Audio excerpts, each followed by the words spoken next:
আসসালামু আলাইকুম বন্ধুরা, আমি জুয়েল। আর আজকে আমি আপনাদের নিয়ে যাচ্ছি বাংলাদেশের সবচেয়ে রহস্যময় আর সুন্দর এক জায়গায়, পাহাড়ের চূড়ায় অবস্থিত প্রাকৃতিক বিস্ময় বগা লেকে। বান্দরবনের দুর্গম পথ পাড়ি দিয়ে আমরা এখন বগা লেকের পথে। আজকের ভিডিওতে থাকছে বগা লেকের স্বচ্ছ নীল পানিতে গোসল, পাহাড়ি নিস্তব্ধতায় রাত কাটানো আর প্রকৃতির সাথে মিশে যাওয়ার এক অন্যরকম অভিজ্ঞতা। চলুন হারিয়ে যাই মেঘ আর পাহাড়ের এই রাজ্যে। আসসালামু আলাইকুম, আশা করি সবাই ভালো আছেন। আমাদের আজকের ট্যুর শুরু হচ্ছে বান্দরবন থেকে বগা লেক এবং কেওক্রাডা। আমরা এখান থেকে যাব রুমা হয়ে বগা লেক, তারপরে কেওক্রাডা। সে পর্যন্ত আপনারা আমাদের সঙ্গে থাকুন। আমরা টোটাল ডিটেলস আপনাদেরকে জানিয়ে দেবো কীভাবে কী করতে হবে। ধন্যবাদ।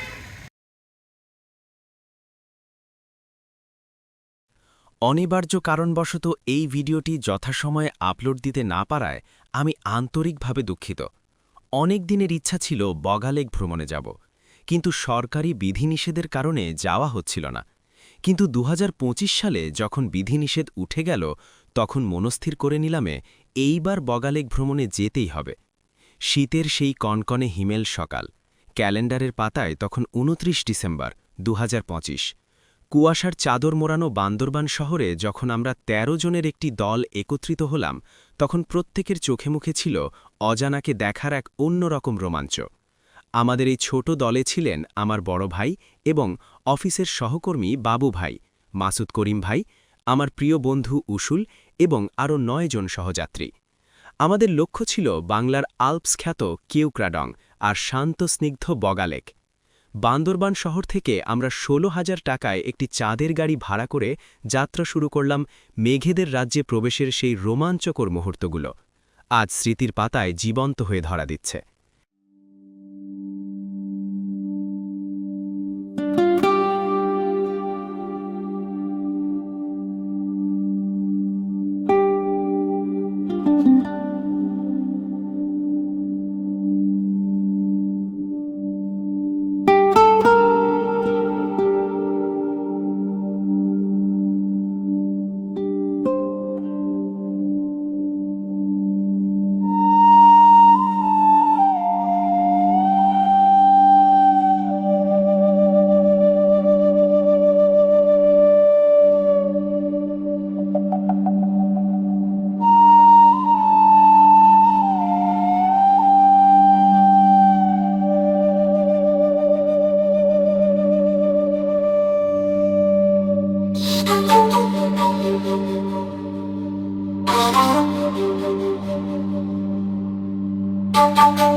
বান্দরবান থেকে বগা লেক বা কেওক্রাডং যাওয়ার পথে বেশ কিছু নিয়মকানুন মেনে চলতে হয়। আমাদের গাইড বাবুল বড়ুয়া অত্যন্ত দক্ষ ছিলেন। তিনি আগে থেকেই গাইড সংক্রান্ত সকল অফিসিয়াল কাজ সম্পন্ন করে রেখেছিলেন। যাত্রাপথে বিভিন্ন চেকপোস্টে আমাদের তথ্য জমা দিতে হয়েছে। বিশেষ করে রুমা যাওয়ার পথে পুলিশ চেকপোস্ট এবং সেনাবাহিনীর নিয়মকানুন বেশ কড়াকড়ি থাকে। আমি এখন দাঁড়িয়ে আছি পাহাড়ের এক অদ্ভুত সুন্দর বাঁকে, যাকে আমরা সবাই চিনি ওয়াই জংশন নামে। নীলগিরি আর রুমা যাওয়ার পথটা এখানেই আলাদা হয়ে গেছে। পেছনে দেখুন পাহাড়ের বুক চিরে চলে যাওয়া সেই সুরপিল রাস্তা। এখান থেকেই শুরু হচ্ছে আমাদের আসল রোমাঞ্চ। আপনারা যারা রুমা বা থানচি যাবেন, তাদের জন্য এই ওয়াই জংশন একটি অতি গুরুত্বপূর্ণ জায়গা। এখান থেকে আর্মি পারমিশন নিতে হয় এবং প্রয়োজনীয় তথ্য জমা দিতে হয়। মনে রাখবেন, পাহাড়ের নিরাপত্তা এবং আপনার সুরক্ষার জন্যই এই নিয়ম। তাই পারমিশনটা সেরে ফেললাম। এখন আমাদের গন্তব্য রুমার দিকে। পারমিশনের কাজ তো শেষ, এখন একটু রিফ্রেশ হওয়ার পালা। আমি এখন দাঁড়িয়ে আছি বান্দরবানের রোমাঞ্চকর এক জায়গায়, রুমা ট্যুরিস্ট অ্যাসিস্ট্যান্ট সেন্টার। আপনারা যারা বগা লেক বা কেওক্রাডং জয় করতে চান, তাদের সবার প্রথম এবং প্রধান যাত্রাবিন্দু হল এই জায়গাটি। পাহাড়ের বুক চিরে রুমা বাজারের দিকে ঢোকার আগে এটাই আমাদের চেকপোস্ট। রুমা এলাকায় ভ্রমণের জন্য এই অ্যাসিস্ট্যান্ট সেন্টার থেকে প্রয়োজনীয় পারমিশন নেওয়া বাধ্যতামূলক। পাহাড়ি শীতল হাওয়ায় হালকা নাস্তা সেরে আবার পথ চলা। রুমায় ঢোকার সময় আমরা প্রয়োজনীয় পানি কিনে নিয়েছিলাম। রুমা থেকে আমাদের গাইড বাবুল বড়ুয়া রাতের আয়োজনের জন্য মুরগি, মশলা এবং স্থানীয় ঐতিহ্যবাহী খাবারের অন্যতম আকর্ষণ গয়ালের মাংস কিনে নিয়েছিলেন। আমি এখন দাঁড়িয়ে আছি বান্দরবনের এমন এক জায়গায় যাকে বলা হয় বাংলাদেশের সবচাইতে অন্যতম পরিচ্ছন্ন গ্রাম, পরিচ্ছন্ন এবং মোল্লাইপাড়া, সাজানো গ্রাম রুমা। মোল্লাইপাড়া। রুমা যাওয়ার পথেই এই পাড়াটি অবস্থিত। গ্রামটিতে ঢোকার পর যে কেউ এর পরিপাটি রূপ দেখে মুগ্ধ হতে বাধ্য। আপনারা আমার চারপাশে তাকালেই বুঝতে পারবেন কেন এই গ্রামটিকে বিশেষ বলা হয়। প্রতিটি ঘর, রাস্তা এবং আঙিনা একদম ঝকঝকে। বম সম্প্রদায়ের মানুষের এই পরিচ্ছন্নতা বোধ সত্যিই অনুসরণীয়। পাহাড়ের কোলে এত ছিমছাম একটি লোকালয় দেখলে মনটা প্রশান্তিতে ভরে যায়। মুল্লাইপাড়ায় আমরা একটু যাত্রাবিরতি নিচ্ছি। এখানে পাহাড়ের একদম টাটকা সব ফল পাওয়া যায়। আমি এখন জুমের মিষ্টি পেঁপে আর আনারস খাচ্ছি। পাহাড়ি রোদে এই টাটকা ফলের স্বাদ যেন অমৃতের মতো। এখানকার মানুষের সহজ সরল জীবনযাত্রা এবং আতিথেয়তা আপনাকে বারবার এখানে টেনে আনবে। মুল্লাইপাড়ায় আসবো আর এখানকার বিখ্যাত রোজেলা চা খাবো না তা তো হয় না। এটি মূলত হিবিস্কাস বা চুকাই ফলের পাপড়ি থেকে তৈরি করা হয়। দেখুন এর টকটকে লাল রং। এক চুমুক দিতেই এর হালকা টকমিষ্টি স্বাদ আর ঘ্রাণে সব ক্লান্তি নিমেষেই দূর হয়ে গেল। রুমা আসার পথে এই চা মিস করা একদমই উচিত হবে না। কিছুটা সময় মুনলাইপাড়ার সৌন্দর্য উপভোগ করলাম, পেট পুজোও হলো। এখানকার শান্ত পরিবেশ ছেড়ে যেতে মন চাইছে না। তবে আমাদের গন্তব্য তো আরও সামনে। আমরা এখন আমাদের মূল গন্তব্যের দিকে পুনরায় যাত্রা শুরু করছি। সাথে থাকুন বন্ধুরা, সামনে আরও দারুণ কিছু অপেক্ষা করছে।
সবুজ পাহাড়ের বাঁকে বাঁকে রহস্য, আর সেই রহস্যের শেষে অপেক্ষা করছে এক নীল অপসরী।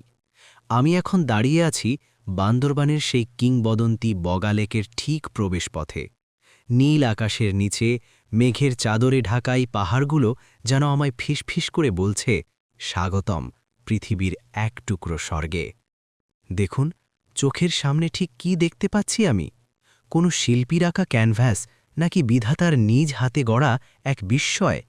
সমুদ্রপৃষ্ঠ থেকে প্রায় ১২০০ ফুট ওপরে এই বিশাল জলরাশি। কেউ একে বলে ড্রাগন লেক, কেউ বলে দেবতার হ্রদ, কিন্তু আমার কাছে এটা একটা অনুভূতির নাম। চারিদিকের গহীন অরণ্য আর পাহাড়ের মাঝখানে এই নীল জলরাশি যেন এক অদ্ভুত নিস্তব্ধতা ধারণ করে আছে। মনে হচ্ছে সময় এখানে এসে থমকে দাঁড়িয়েছে। বগা লেকের এই পানি নীলচে এক মায়া। অদ্ভুত ব্যাপার হল এর কোনো দৃশ্যমান উৎস নেই, কোনো বহির্গমন নেই। পাহাড়ের চূড়ায় এই বিশাল লেক কিভাবে টিকে আছে তা আজও এক রহস্য। এখানকার বাতাস এতটা বিশুদ্ধ যে আপনার প্রতিটি নিঃশ্বাসে আপনি পাহাড়ের ঘ্রাণ পাবেন। পাহাড়ের গায়ে হেলান দিয়ে থাকা এই পাড়াটা, ছোট ছোট ঘরগুলো সব মিলিয়ে এক স্বর্গীয় দৃশ্য। এই লেককে ঘিরে কত শত গল্প, কত উপকথা। বম জনগোষ্ঠীর মানুষেরা বিশ্বাস করেন এখানে একসময় এক ড্রাগন বাস করত। পাহাড়ের মানুষের বিশ্বাস আর প্রকৃতির এই মেলবন্ধন বগা লেককে অন্য সব জায়গা থেকে আলাদা করেছে। এখানে মোবাইল নেটওয়ার্ক হয়তো পাওয়া যায় না, কিন্তু নিজের আত্মার সাথে সংযোগটা ঠিকই খুঁজে পাওয়া যায়। যান্ত্রিক জীবনের সব ক্লান্তি এই নীল জলে ধুয়ে ফেলার এক অদ্ভুত শক্তি আছে এই প্রকৃতির। সূর্যটা যখন পাহাড়ের আড়ালে লুকিয়ে পড়তে চায়, তখন বগা লেকের রূপ একদম বদলে যায়। সোনালি আলো যখন এই নীল স্বচ্ছ পানির উপর আছড়ে পড়ে, তখন মনে হয় পৃথিবীটা কত সুন্দর। আমরা শহরের ইঁদুর দৌড়ে কত কিছুই না হারাই, কিন্তু এখানে এলে মনে হয় বেঁচে থাকাটা কত বড় আশীর্বাদ। বন্ধুরা, আপনি যদি প্রকৃতির সাথে একান্তে কথা বলতে চান, যদি মেঘ আর পাহাড়ের লুকোচুরি দেখতে চান, তবে বগা লেক আপনার জন্য। এই নীল স্বপ্ন আমি আজ সারা রাত নিজের ভেতরে বয়ে বেড়াব। আজকের মতো বিদায় নিচ্ছি, দেখা হবে পাহাড়ের অন্য কোনো বাঁকে।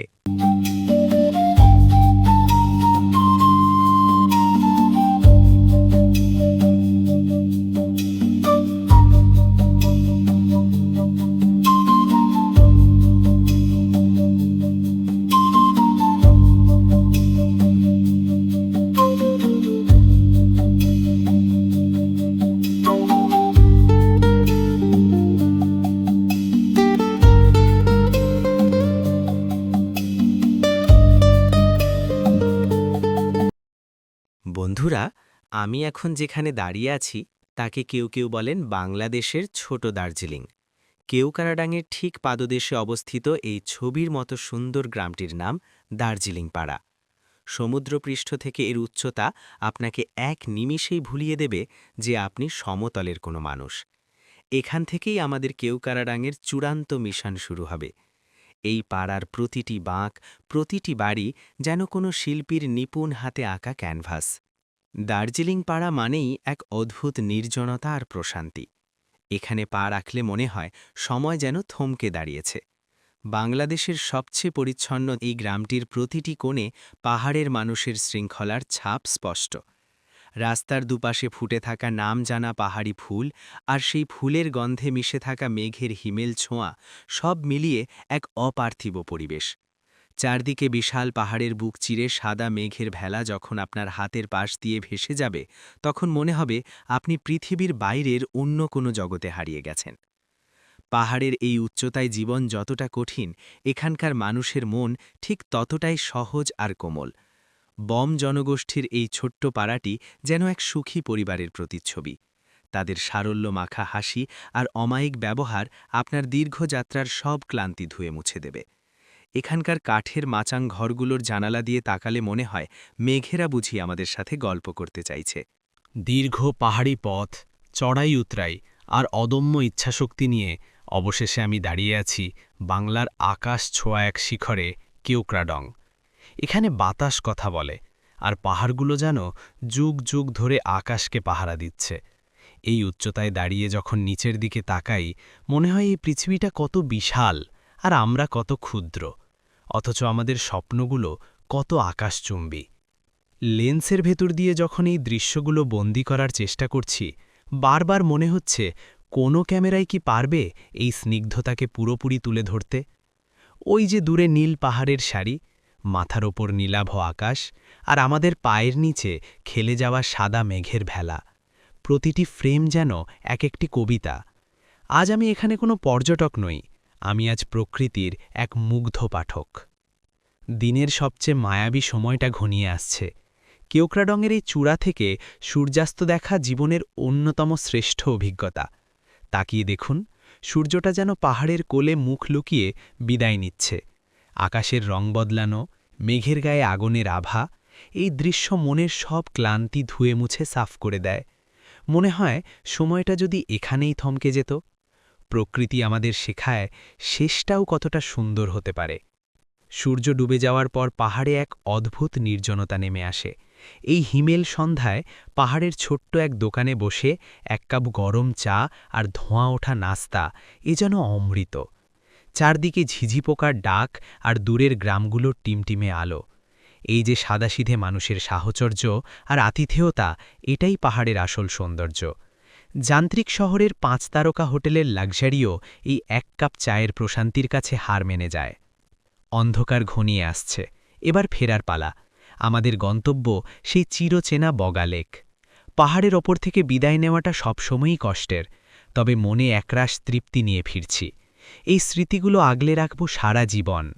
কেওক্রাডং আমাকে আজ শুধু দৃশ্য দেখায়নি, শিখিয়েছে কিভাবে জীবনকে ভালোবাসতে হয়, কিভাবে প্রকৃতির সাথে মিশে যেতে হয়। আজকের এই যাত্রা আমার হৃদয়ে চিরস্থায়ী হয়ে থাকবে। আপনারাও কি কখনো মেঘের সাথে কথা বলতে চান? তবে চলে আসুন এই কেওক্রাডংয়ে। আজকের মতো বিদায় নিচ্ছি, দেখা হবে বগা লেকের শান্ত জলের ধারে। আল্লাহ হাফেজ।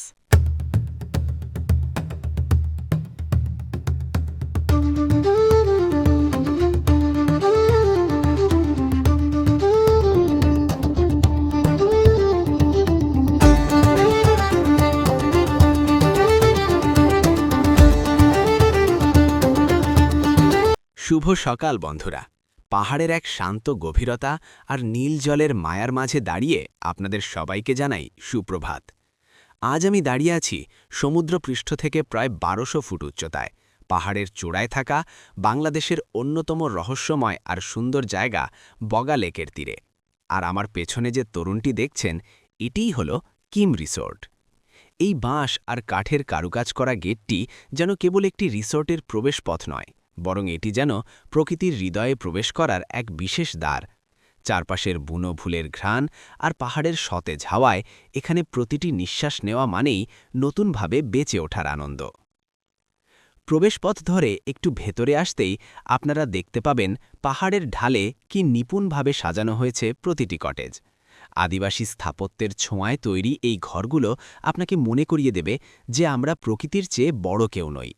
আমাদের এই রুমটির ভাড়া পড়েছে 4000 টাকা, যা এখানকার আভিজাত্য এবং পরিবেশের তুলনায় একদম সঠিক। তবে চিন্তার কিছু নেই, এখানে বাজেটের মধ্যে আরও বিভিন্ন ধরনের ছোট বড় রুম পাওয়া যায়। যারা আসার পরিকল্পনা করছেন তারা স্ক্রিনে দেওয়া নম্বরে 01824091809 এই নম্বরে এখনই যোগাযোগ করে নিতে পারেন, কারণ ছুটির দিনে এই মায়াবী পরিবেশের রুম পাওয়া বেশ কঠিন হয়ে পড়ে। বন্ধুরা, এবার আমি আপনাদের সেই দৃশ্যটি দেখাবো যার জন্য আমি মাইলের পর মাইল পাড়ি দিয়ে এখানে এসেছি। রুমের জানালাটি খুলতেই দেখুন পুরো বগা লেক যেন আমার পায়ের নিচে এসে লুটিয়ে পড়েছে। এই দৃশ্যটি ভাষায় বর্ণনা করা অসম্ভব। আকাশের মেঘেরা যখন লেকের নীল জলের ওপর দিয়ে উড়ে যায়, তখন মনে হয় যেন জলের ওপর সাদা তুলোর ভেলা ভাসছে। কিম রিসোর্টের অবস্থান এমন এক উচ্চতায় যেখান থেকে মনে হয় আপনি আকাশ আর জলের মাঝখানে ভাসছেন। লেকের শান্ত জল যখন বাতাসের ধাক্কায় হালকা কেঁপে ওঠে, তখন মনে হয় পাহাড় নিজেই কোনো পুরনো সুরে গুনগুন করে গান গাইছে। বগা লেকের সৌন্দর্য যেমন অপরূপ, তেমনি এর ভারসাম্য রক্ষা করাও আমাদের দায়িত্ব। এখানকার একটি বিশেষ নিয়ম আপনাদের জানিয়ে রাখি। রুমের ভেতর কোনো বাথরুম নেই। লেকের পানির বিশুদ্ধতা এবং পরিবেশের ভারসাম্য রক্ষায় লেকের খুব কাছে টয়লেট নির্মাণ সরকারিভাবে নিষিদ্ধ। তাই কিম রিসর্টে টয়লেটগুলো একটু দূরে, তবে অবিশ্বাস্য রকম পরিষ্কার পরিচ্ছন্ন। পাহাড়ের কোলে প্রকৃতির এই কঠোর নিয়মগুলোই হয়তো আজ বগা লেককে এত সতেজ রেখে দিয়েছে। বাথরুম যাওয়ার সময়ও আপনি পাহাড়ের গাছপালা আর পাখির ডাক উপভোগ করতে পারবেন। ঘুরতে এলে খাওয়া দাওয়া ছাড়া কিন্তু একদম চলে না। রিসোর্টের নিজস্ব রেস্টুরেন্টে এখন পাহাড়ি মশলার দারুণ এক সুবাস ছড়াচ্ছে। এখানে সকাল থেকে রাত পর্যন্ত খাবারের সুব্যবস্থা আছে। তবে পাহাড়ি জীবন যেমন সুশৃঙ্খল, তাদের খাবারও তেমনি সুশৃঙ্খল। এখানে খাবারের অপচয় রোধ করতে আপনাকে আগে থেকেই অর্ডার দিয়ে রাখতে হবে। পাহাড়ের চূড়ায় বসে স্থানীয় চালের গরম ভাত আর পাহাড়ি মুরগির ঝোল, বিশ্বাস করুন এটি কোনো বড় শহরের 5 স্টার হোটেলের খাবারের চেয়েও বেশি তৃপ্তিদায়ক। এখন আমাদের এই মায়াবী আস্তানা ছাড়ার সময়। কিম রিসোর্ট থেকে চেক আউট করে আমরা আমাদের চিরচেনা চাঁদের গাড়িতে চড়ে রওনা হচ্ছি এক রোমাঞ্চকর গন্তব্যে, যার নাম হলো কাটা পাহাড়। যে পাহাড়ের রুক্ষতা আর বিশালতার কারণে একে ডাকা হয় বাংলাদেশের লাদাখ। আঁকাবাঁকা পাহাড়ি পথ, দুপাশে গভীর খাদ আর মাথার ওপর নীল আকাশ, এই অনুভূতি আপনাকে মনে করিয়ে দেবে পৃথিবীটা কত বিশাল এবং আমরা কত ক্ষুদ্র। কাটা পাহাড়ের সেই পাথরের সৌন্দর্য আর মেঘের খেলা দেখে আমাদের গাড়ি এসে থামবে মুনলাই পাড়ায়। পাহাড়ি মানুষের সরল হাসির মাঝে আমাদের জন্য অপেক্ষা করছে পরম তৃপ্তির এক সকালের নাস্তা, গরম গরম ভুনা খিচুড়ি, সাথে ঝাল আলু ভর্তা আর দেশি ডিম ভাজি। এর স্বাদ যেন পাহাড়ের মতোই খাঁটি। নাস্তা সেরে আমরা রুমা হয়ে রওনা দেব বান্দরবান শহরের দিকে, যেখানে শেষ হবে আমাদের এই মায়াবী যাত্রা। কিম রিসর্টের সেই জানলা দিয়ে দেখা বগালেকের দৃশ্যটি আমার মনে চিরকাল আঁকা থাকবে। আপনারা যারা যান্ত্রিক জীবন থেকে মুক্তি চান, তারা একবার হলেও এই পাহাড়ে চলে আসুন। ভালো থাকুন, সুস্থ থাকুন আর প্রকৃতির যত্ন নিন। আল্লাহ হাফেজ।